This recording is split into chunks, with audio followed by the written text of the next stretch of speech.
मंडळी, येत्या 20 फेब्रुवारीस राज्यभरातील ग्रामपंचायती बंद राहणार आहेत. मुदत संपल्यानंतर ग्रामपंचायतींवर सरपंचच प्रशासकीय म्हणून नेमावा, अशी मागणी सरपंच संघटनेने केली आहे. प्रशासक म्हणून नियुक्त करण्यात आल्याने गावांच्या विकास कामांना मोठा फटका बसत असल्याचा आरोप अखिल भारतीय सरपंच परिषद यांनी केला आहे.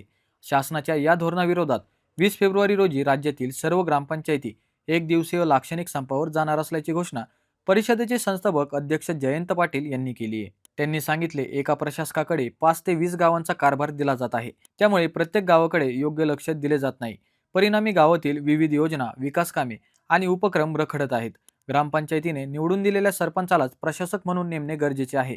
प्रशासक नियुक्तीमुळे मुख्यमंत्री समृद्ध पंचायत राज अभियानाला ही खेळ बसली आहे. मध्य प्रदेश, झारखंड, उत्तराखंड आणि राजस्थान या राज्यांमध्ये सरपंचांची प्रशासक म्हणून नियुक्ती केली जाते. त्यामुळे राज्य सरकारने तातडीने राज्यपालांचा अध्यादेश काढून किंवा बजेट अधिवेशनात कायदा करून विद्यमान सरपंच व ग्रामपंचायत बॉडीलाच प्रशासक म्हणून नेमावे, अशी मागणी करण्यात आली आहे. याच मागणीसाठी 20 फेब्रुवारीस राज्यभरातील ग्रामपंचायती बंद राहणार आहेत.